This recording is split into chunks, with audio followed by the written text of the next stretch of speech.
The time zone debate heats up this week as West Coast residents have their say at public meetings.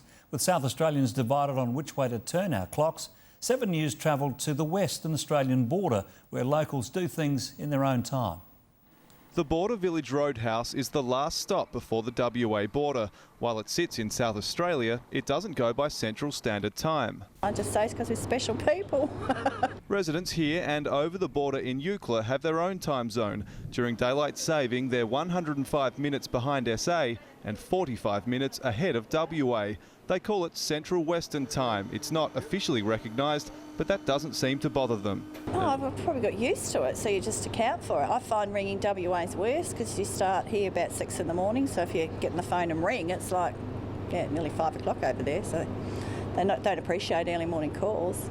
So when you're crossing the Nullarbor, telling the time can be easier said than done. You need to put your watch back 1 hour and 3/4 when you get here to the border, then a little further along the highway back again, 45 minutes. That's 3 time zones, potentially in one day. And that's assuming it's daylight saving. Yeah, it's weird. It should be one time zone for Perth, one for South Australia. We're from Queensland and it's still just confusing to us. Yeah. We don't know whether Arthur or Martha, you know.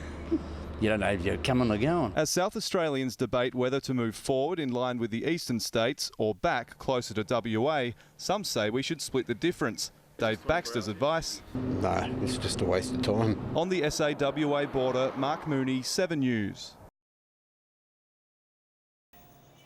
West Coast residents are urging the government against aligning our time zone with the eastern states. They say it'd keep their children in the dark even longer in the morning, and paediatricians warn that could pose health risks. Jade Davis is up before the sun on school mornings. Tiring. Her family lives at Nundrew, about 160 kilometres west of Ceduna. At 7:15, it's still dark here, while in Adelaide the sun's well and truly risen. Yeah, it's pretty dark when we get up in the morning before 7 and usually still darkish when they leave. Jade and her friends are driven 45 k's to the nearest bus stop. Then as the sun finally hits the horizon, they travel another 35 k's to Penong Primary School. Their parents say moving the time zone forward would only make matters worse. To put us half an hour earlier would put us in pitch black darkness, and the wildlife on the road, it just makes it more dangerous for taking the children to school. Paediatrician Dr Nigel Stewart has concerns too. This is potentially a retrograde step for children. Children, as far as possible, should get up with the light and go to sleep with natural light. While the whole West Coast is watching the time zone debate with interest, families here at Penong Primary are among the worst affected because, being so far west, they see the sun later than most. They're pleading with the government to leave the time zone alone, or better still, move it back. I'd go half an hour the other way, be an hour different to Victoria and an hour different to Perth. Leave us alone. Find something more useful to work on. Mark Mooney, 7 News.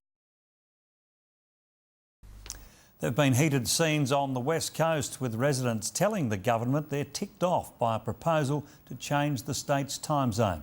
Mark Mooney has the story.